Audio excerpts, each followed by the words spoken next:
The Galactic Concord watched Earth the way predators watched insects.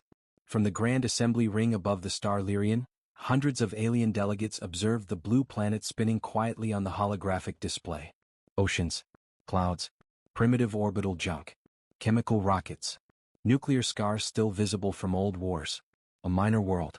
"Are we finished?" clicked High Strategist Veilthrix of the Core Dominion, his chitinous mandibles folding with boredom. This species barely achieved faster-than-light travel 2 centuries ago. Their fleets are quaint. Laughter rippled through the chamber, bioluminescent flashes, sonic pulses, amused pheromones. The humans had arrived late to the galaxy. Too late. They were invited to the Concord not as equals but as a formality. A box to check before annexation. On the central dais stood Ambassador Elias Rowan, a human male in a dark uniform, hands folded calmly behind his back. No weapons. No guards. No display of power. Just silence. "You stand accused," boomed the crystalline voice of Archmoderator Seleuin, "of violating expansion treaties, colonizing without approval, and deploying unauthorized military technology." Rowan inclined his head slightly. "We acknowledge the charges." The chamber stirred. Several delegates leaned forward, sensing weakness. "Then you submit?" Veilthrix asked, antennae twitching in anticipation. "Your world will be placed under protectorate status. Your fleets dismantled. Your technology redistributed." Rowan did not flinch. "We do not submit," he said simply. The laughter returned, louder this time. Seleuin's facets glowed. "Then you threaten war?" Rowan looked up at the massive hologram of Earth. At the tiny human ships orbiting it like fragile insects. "No," he said. "We don't threaten. Pause. We adapt." The first move. 3 weeks later, the Core Dominion crossed into human-controlled space. Their invasion fleet was overwhelming. Thousands of ships, energy shields layered like armor plates, weapons capable of cracking moons. They expected panic. Evacuations. Desperate transmissions. Instead they encountered nothing. Human colonies went dark. Communication relays shut down. Trade routes vanished. "Cowards," Veilthrix hissed aboard his flagship World Sunderer. "They hide." Then the first human ship appeared. It was small. Scarred. No weapons powered. No shields raised. Just drifting. The core fleet locked targeting arrays. "Fire," Veilthrix ordered. The energy blast erased the ship in a flash of white. Cheers erupted across the core command decks. Then the data arrived. Sensor logs updated. Physics alarms screamed. The destroyed human vessel had transmitted something in its final microsecond. A signal. Not a message. A calculation. High Strategist, an officer stammered, "Human quantum networks across all sectors just synchronized." Veilthrix's mandibles froze. Across human space, stars shifted. Not physically. Strategically. Powering up. Deep beneath Earth's crust, machines older than the Concord activated. Humanity's greatest weapon was not its ships. It was its mind. For centuries, humans had watched the galaxy quietly. Studied alien doctrines. Learned enemy physics. Cataloged weaknesses. Every defeat, every insult, every protectorate offer fed into one thing. Preparation. In a subterranean command chamber, Admiral Nyla Chen stood before a wall of light. "Status?" she asked. "Phase 1 complete," an officer replied. "They think we're blind." Chen allowed herself a thin smile. "Good." She tapped the control. Across the void, human ships did not advance. They rewrote themselves. Hull plates rearranged at the molecular level. Reactors shifted modes. Civilian transports unfolded into war forms never seen before. Not bigger. Smarter. Core sensors struggled to classify the changes. "Human ships are emitting no known energy signatures," a core analyst reported nervously. "They shouldn't be able to." Space bent. One core cruiser vanished. Not exploded. Gone. Silence flooded the bridge. "What weapon was that?" Veilthrix demanded. The analyst shook uncontrollably. "Unknown. It didn't register as an attack. It registered as a correction. The galaxy takes notice." Within hours, reports flooded the Concord. Human ships outmaneuvering elder fleets. Human logistics adapting mid-battle. Human commanders predicting alien moves before they happened. They did not charge. They anticipated. They did not boast. They optimized. Seleuin convened an emergency session. "These outcomes are statistically impossible," an elder species protested. "No," Selwyn replied slowly. They are human. On Earth, Rowan watched the same star map. They still think this is about strength, he said quietly. Admiral Chin nodded. They don't understand yet. Understand what? Rowan's eyes reflected the stars. That we don't escalate. A distant explosion lit the map. Another alien fleet disabled without a single human casualty. We evolve. End of part 1. The galaxy had mocked humanity. Now it was recalculating. And for the first time in 1,000 cycles, the Concorde felt something unfamiliar as it watched Earth glow brighter on the map. The galaxy did not panic all at once. At first, the Elder Powers denied the reports. Sensor ghosts. Localized anomalies. Human exaggeration. But denial collapsed when 3 separate fleets, belonging to 3 rival empires, vanished in 3 different sectors, using the same human tactic. No explosions. No debris fields. No survivors. Just absence. In the Grand Assembly Ring, the Galactic Concorde convened under emergency light. The stars outside the transparent arc shimmered, unaware that galactic order was bleeding out. They are erasing matter, roared Overseer Kael'Vora of the Thalaxi Combine, a towering being of plasma and bone. This violates every law of warfare. They are not erasing, corrected Arch-Moderator Selwyn, voice low and precise. They are redefining engagement space. A dangerous silence followed. Across the chamber, Vaelthrix stood rigid, his former arrogance burned away. His fleet, once the pride of the core dominion, had been reduced to scattered, blind remnants. They baited us, he hissed. They let us strike first. Let us reveal everything. Selwyn turned its multifaceted gaze toward the human delegation. Ambassador Elias Rowan stood exactly as before. Come. So. Almost bored. Ambassador Rowan, Selwyn said, the Concorde demands clarification. What doctrine are your forces using? Rowan met the gaze of 1,000 alien eyes. We call it adaptive supremacy. Murmurs surged. You mean escalation? Snapped Kael'Vora. Rowan shook his head. No. Escalation assumes a ladder. We removed the ladder. That sentence echoed longer than any threat. Humanity's real weapon. On Earth, Admiral Nyla Chen watched alien reaction feeds scroll across her command display. They still think this is about firepower, an aide said. Chin folded her arms. Because that's all they've ever needed. Humanity had grown up differently. Earth had never known peace without cost. Every technological leap came from crisis. Every victory followed adaptation, not dominance. Aliens conquered. Humans survived. Deep within the soul defense grid, the true heart of human power hummed. Not a superweapon but a network. The strategic cognition array. Not artificial intelligence. Collective intelligence. Every ship captain. Every drone. Every sensor. Every civilian system fed into a single adaptive loop. Humans didn't issue static orders. They evolved mid-battle. When an alien shield adapted, human weapons stopped firing and started learning. When alien fleets regrouped, human formations dissolved into patterns no predictive model could lock onto. Chaos. Controlled. The first counterplot. The Concorde did not remain passive. Behind closed star chambers, alliances shifted. If humans win, whispered the Valari Trade Syndicate, all borders are meaningless. They will dominate the spiral arm, warned the ancient MRR Ascendancy. No, said Selwyn quietly. They will destabilize hierarchy itself. And so the Concorde did what it always did when threatened. It plotted. A covert coalition approved Operation Quiet Crown, a surgical strike. Not against Earth.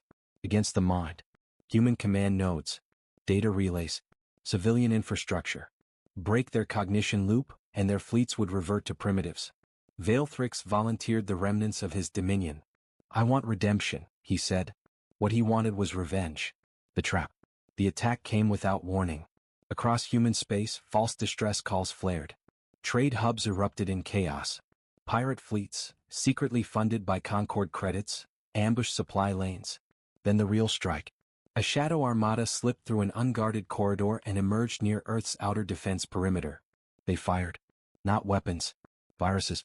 Quantum logic bombs designed by the oldest minds in the galaxy, crafted to unravel networks, fracture coordination, and turn human systems against themselves.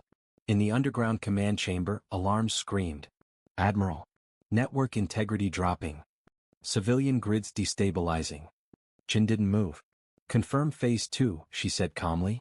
The officers stared. Ma'am? Phase 2 assumes infiltration. Chin smiled. Yes.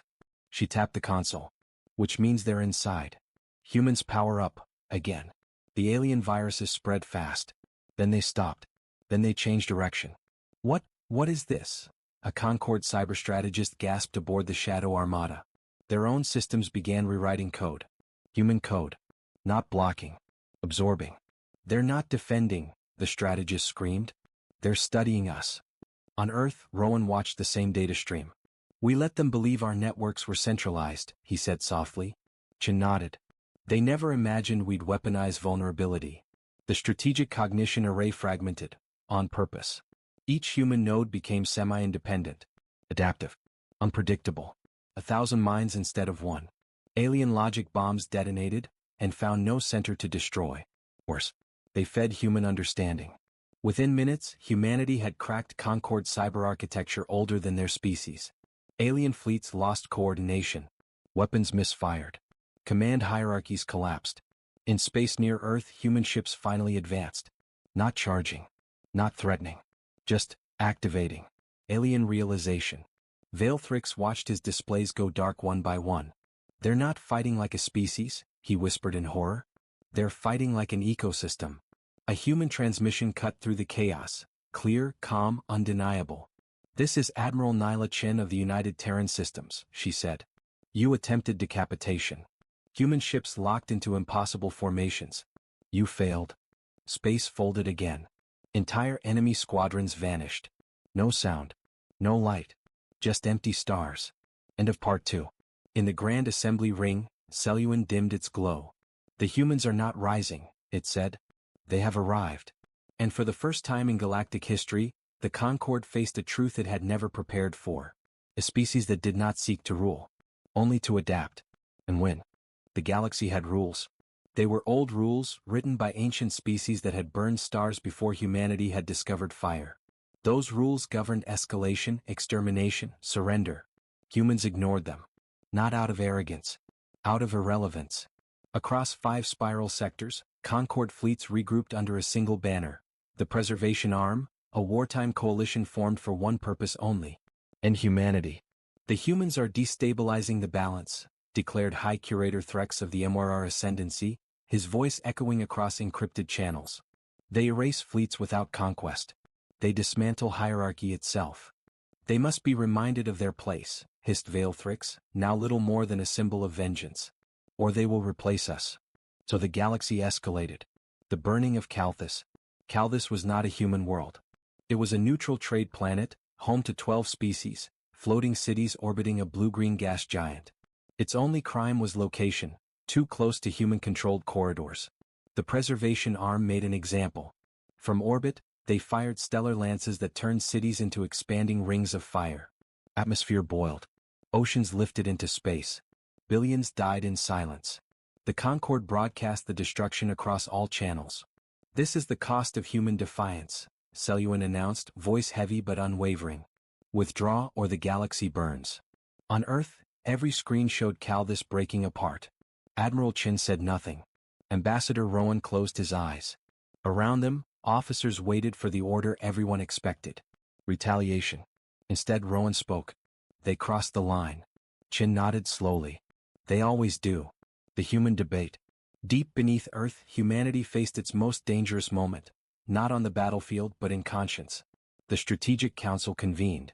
They committed genocide, one general said. We end them. Now.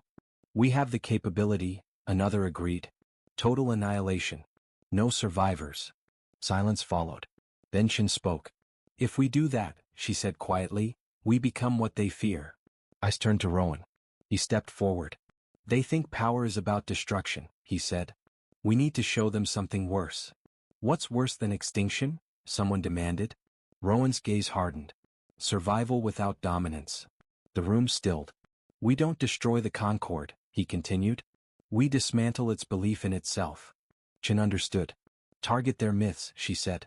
Their gods. The first god falls. The MYR ascendancy had ruled for over 1 million years. They were ancient, psychic, near-omniscient, so they believed. Their capital world, the Thesira Prime, was sacred. Untouchable. Humans attacked it first. Not with fleets. With truth. Human vessels slipped through psychic detection like ghosts, their hulls shielded not by energy, but by chaotic thought patterns, randomized neural noise modeled after human dreaming minds. The MYR never saw them coming. Human probes landed on Thesira Prime and activated a device no alien species had ever built. A reality mirror. It reflected the MYR's own psychic power back at them, unfiltered. Visions exploded across the planet. The MYR saw their past, their lies, the wars they erased from memory, the species they had quietly extinguished to maintain the myth of balance. Their collective consciousness fractured. In orbit, human ships did not fire. They broadcast. To the entire galaxy. What? MYR ascendancy, Rowan's voice echoed. You are not gods. You are survivors who forgot humility. Thesira Prime fell silent. Its psychic field collapsed. A million-year empire ended without a single shot. The galaxy reels. Panic spread. Ancient powers sealed borders. Younger species defected from the Concord en masse. They toppled the MYR without violence. They didn't conquer, they exposed. Veilthrix raged aboard his shattered flagship. This isn't war, he screamed. This is humiliation. Seleuan, watching Thesira go dark, said nothing. For the first time in its existence, the Arch-Moderator felt doubt. The second escalation. Desperation breeds monsters. The Preservation Arm authorized its final contingency. A weapon banned since the first galactic collapse. The Star Eater. A self-propagating singularity engine designed to consume stellar mass and erase entire systems. Permanently. Target Sol. They leave us no choice, Threx snarled before his mind fractured completely. If humanity cannot be ruled, it must be erased. The weapon was launched. A black spear against the stars. On Earth, alarms howled. Trajectory locked, an officer shouted. Interception impossible. Chin stared at the projected path. For the first time, her hands trembled. Rowan stepped beside her. They think this will end us, he said. Chin looked at him. It might. Rowan smiled, grim, fearless. Then we show them why we've always survived. Humanity's darkest secret. Deep in Sol's outer reaches, beyond Pluto, something ancient awoke. Not alien. Human. A relic from humanity's earliest days among the stars. Hidden, unfinished, forbidden. Project Prometheus. A system not designed to destroy enemies, but to rewrite loss. Chin hesitated. Once we activate it, she said, there's no going back. Rowan met her eyes. They burned Calthus. Chin nodded. Power up Prometheus. End of Part 3. As the Star Eater raced toward Sol, human ships formed a silent ring around their home star. No threats. No pleas. Just readiness. Across the galaxy, every species watched. Because if humanity failed, everything would end. And if they succeeded, the galaxy would never be the same. The Star Eater entered the Sol system without ceremony.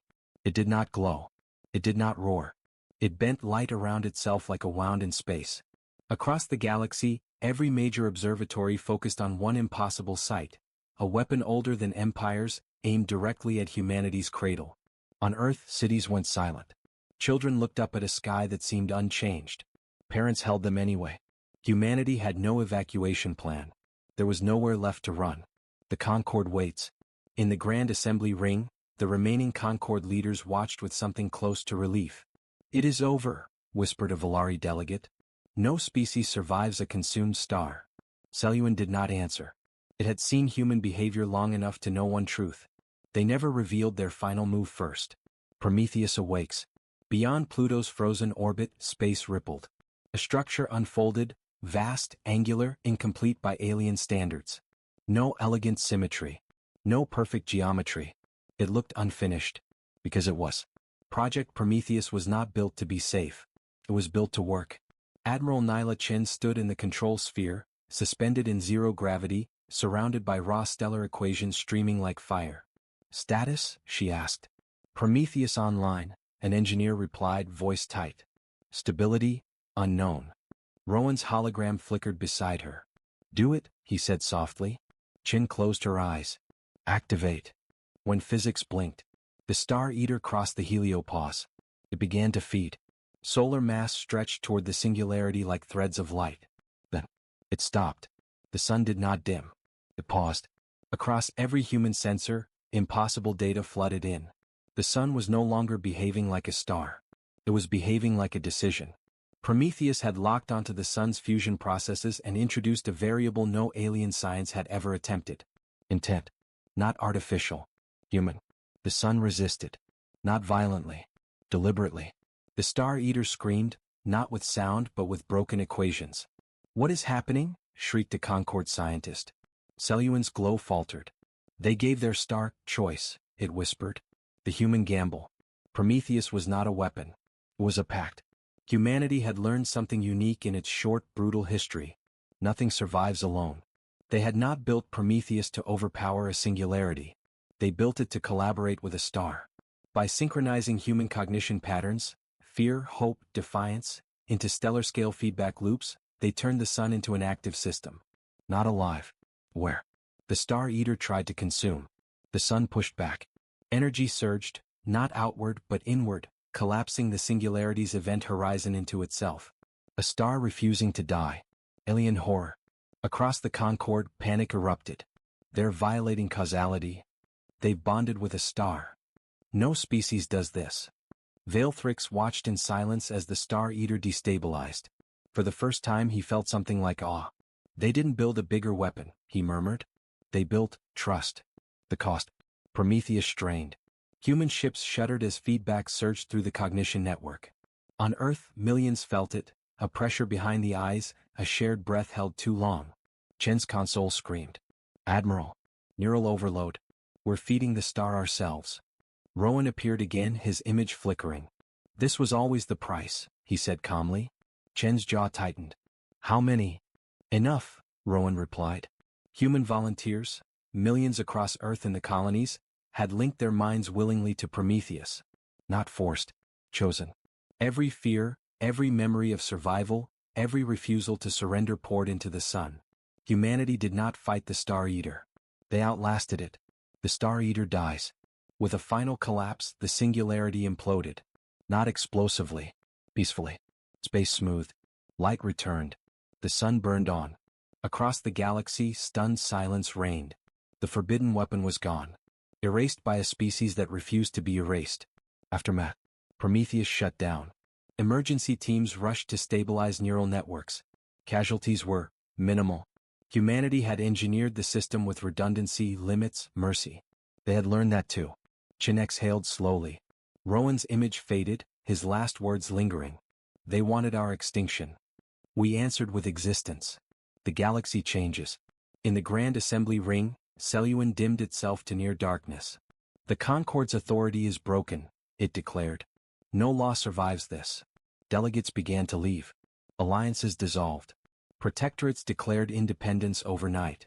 Humanity had not conquered the galaxy. It had broken the idea that conquest was inevitable. End of Part 4.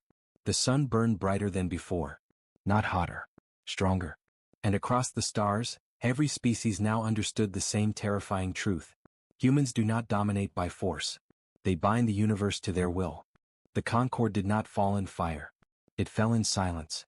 Across thousands of systems, flags were lowered, sigils erased, ancient oaths abandoned overnight.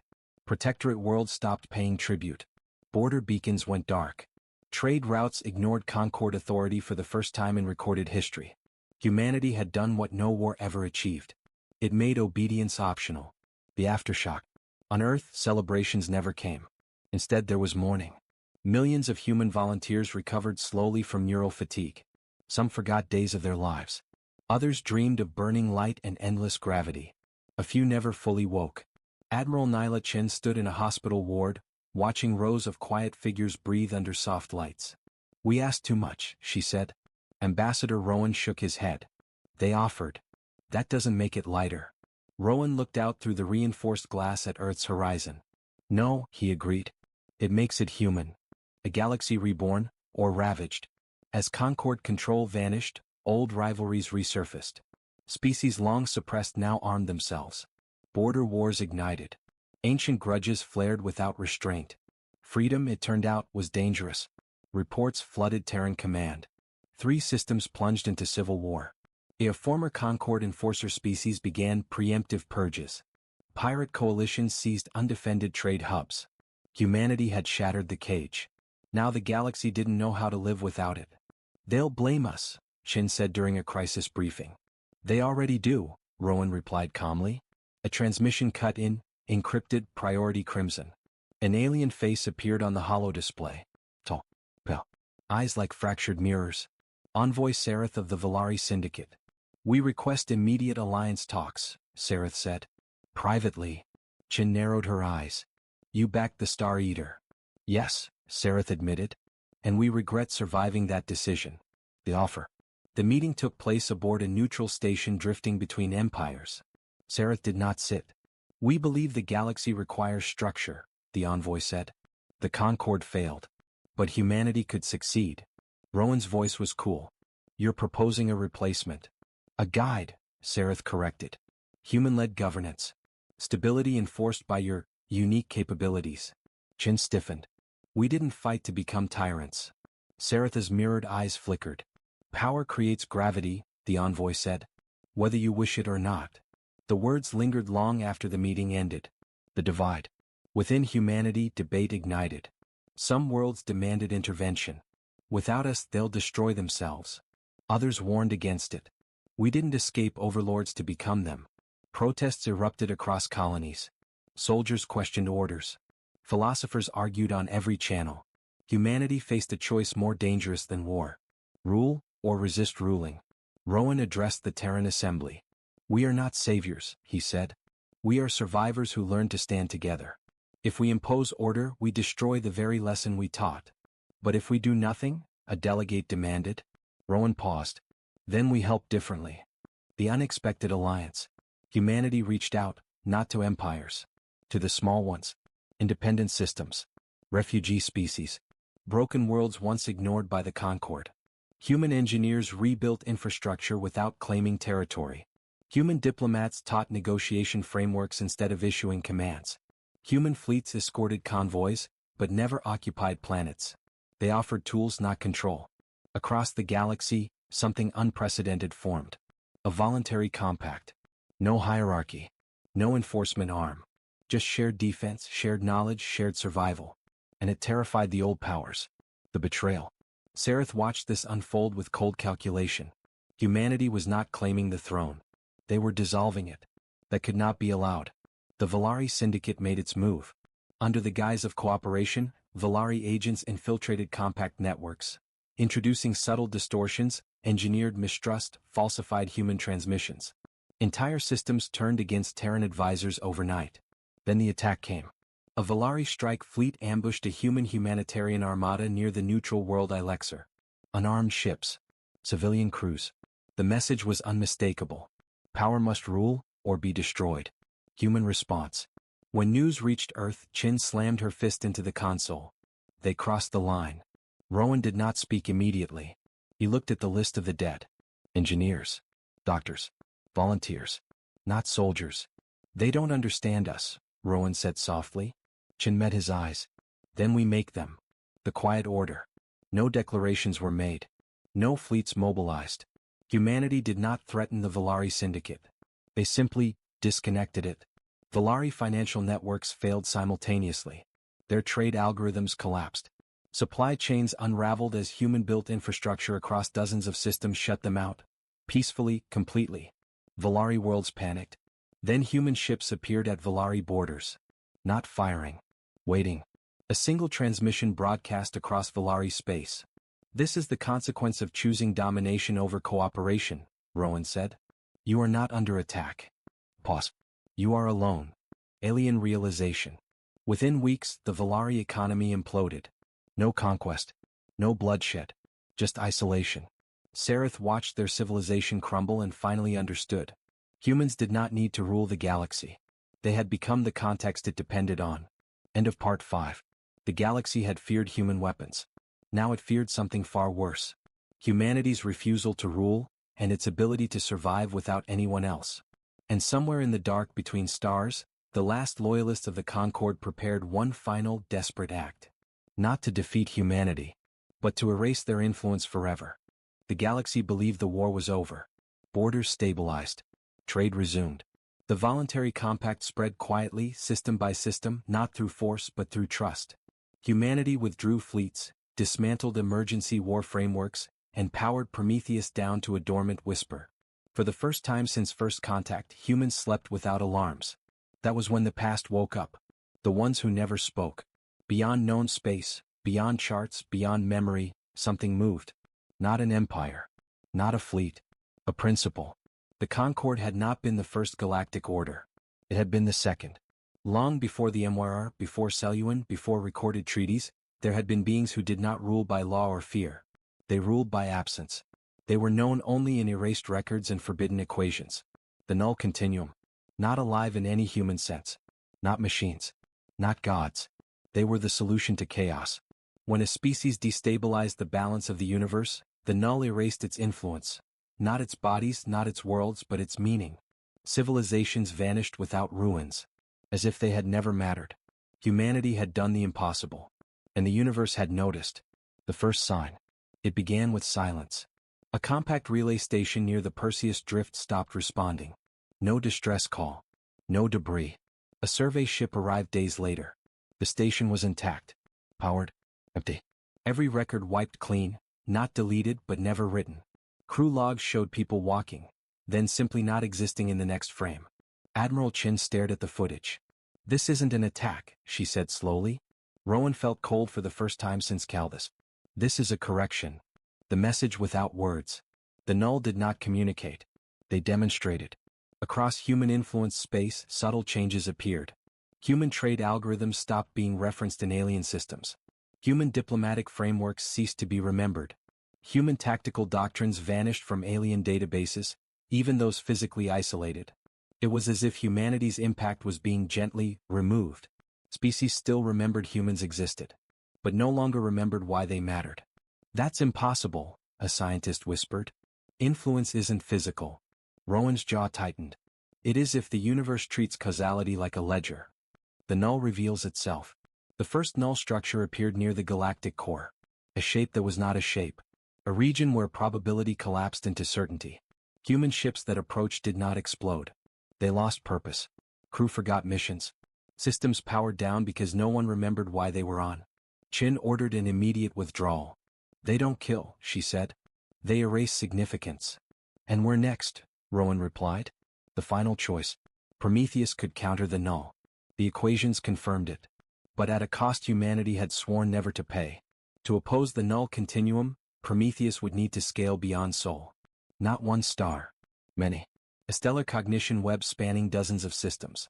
A permanent integration between human consciousness and cosmic structure. If activated, humanity would never again be small. They would become something embedded in the universe. No return. No anonymity. No hiding.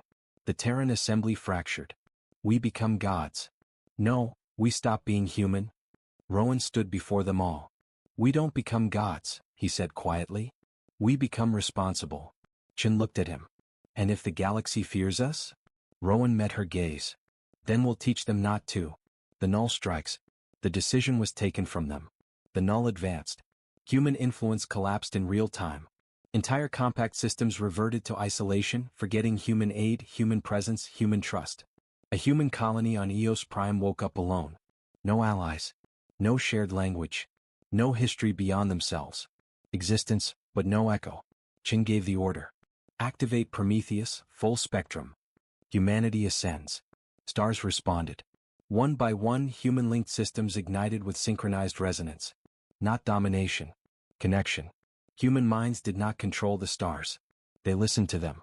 Every fear humanity had ever faced, extinction, insignificance, silence, was fed into the network. The null advanced, and slowed. For the first time in its timeless existence, the continuum encountered resistance. Not force. Meaning. The universe bent, not around power but around persistence. The null speaks, not in words, in understanding. Humanity felt it. You destabilize the equation. You change outcomes. You create variance. Rowan answered without sound. We always have. The null hesitated. It had never encountered a species that embraced instability as identity. To erase humanity now would require rewriting the universe itself. And even the null was bound by conservation. The standoff. The continuum withdrew, partially. Human influence stabilized. Not erased, but marked. Humanity was now a constant in the universal equation. Unremovable. Unignorable. Chin slumped into her chair, exhausted. We didn't defeat them, she said. Rowan nodded. We made ourselves too costly to remove. End of part 6. The war was no longer about survival. It was about coexistence with the universe itself. Humanity had crossed the final threshold. Not as rulers, not as gods, but as something the cosmos itself had to account for. The galaxy held its breath.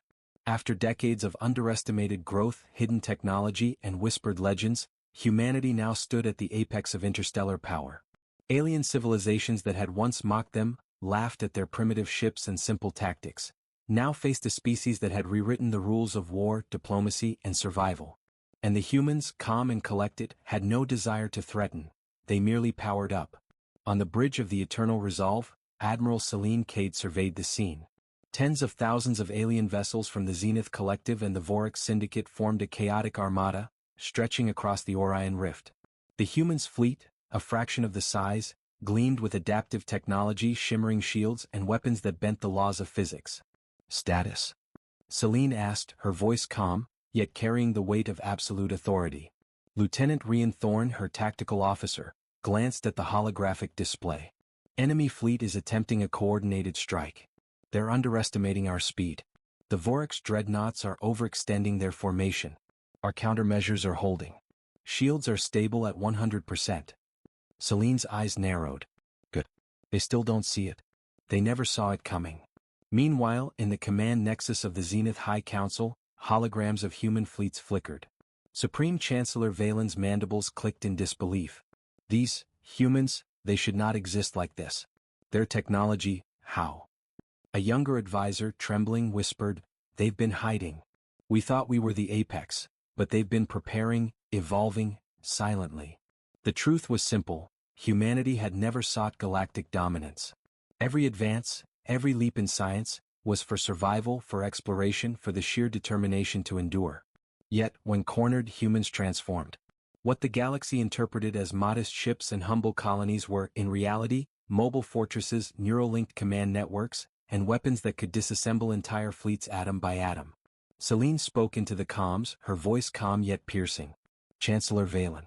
I am Admiral Celine Cade of the United Earth Federation. We do not seek war. But if you continue your aggression, we will respond decisively. The alien fleets paused, sensing the subtle shift in the humans' energy signatures. It was not fear, it was certainty. Confidence. A predator that did not need to roar to be terrifying. Suddenly, the human ships surged forward, not recklessly but with precise synchronization. Swarms of drones, cloaked and invisible until seconds before impact, ripped through enemy shields. Entire sections of alien fleets disintegrated before their weapons could even lock on. Gravity manipulation fields tossed dreadnoughts like toys. The Zenith commanders stared, their sophisticated war logic failing to predict anything. Valen's voice trembled, now betraying panic. This cannot be. We outnumber them 10-1. Yet, we are losing, faster than predicted. Celine's fleet didn't shout victory. They moved with precision, their maneuvers almost elegant, calculated like a chess master playing against opponents who didn't even know the rules. Behind every attack was a lesson in human adaptability, creativity, and daring. On the human flagship, Rian watched with awe as ships that had once been simple scouts now deployed massive kinetic projectiles through subspace channels, bypassing every defensive matrix the aliens had. Admiral, they can't adapt fast enough. Every strategy they've tried, predictable, outdated. And we've countered it before they even finished planning it. Celine smiled faintly. That's the point, Lieutenant. They assumed we were weak because we didn't look threatening. They thought they understood us. But humans never show their true power until it's absolute. The turning point came when human diplomats, embedded in the fleet's command nodes, established direct communication with key alien leaders. Unlike past encounters filled with fear, threats, and domination, humans spoke with reason, clarity, and strategic brilliance. Valen, Celine said, her voice transmitted across the rift, we have proven our capabilities. But listen carefully, we do not wish to annihilate. We offer an alliance, a future where intelligence, resilience, and ingenuity guide this galaxy, not fear and brute force. Accept it and we all rise. Reject it, and you will face what you already fear but never anticipated. There was silence across the alien armadas. Then a deep, resonating tone came from the Vorex War Council. They They are not threats in the traditional sense. They are evolution incarnate. We underestimated them, and now we have nothing to oppose them. One by one, alien ships ceased fire. The chaos dissolved into a tense, cautious standoff. Human fleets held formation, their shields pulsing, weapons ready, but unused. The galaxy had witnessed something extraordinary, a species that did not need to conquer to demonstrate supremacy. Their strength lay not in aggression but in ingenuity, adaptability, and unwavering confidence. The humans had not threatened the galaxy. They simply powered up. And the universe had no choice but to take notice. Celine Cade looked at the stars, the faint hum of her fleet surrounding her. "Let them watch," she said softly. "Let them all watch. Humans have only just begun." And as the galactic armadas withdrew, minds reeled, and civilizations reconsidered their histories, one truth became undeniable. Humanity had become the apex species not by conquering out of fear, but by surviving, adapting, and rising beyond expectation. They were no longer underestimated. They were, quite simply, incomparable. The galaxy would remember this day. Not for war. Not for threats. But for a revelation: humans didn't threaten, they powered up.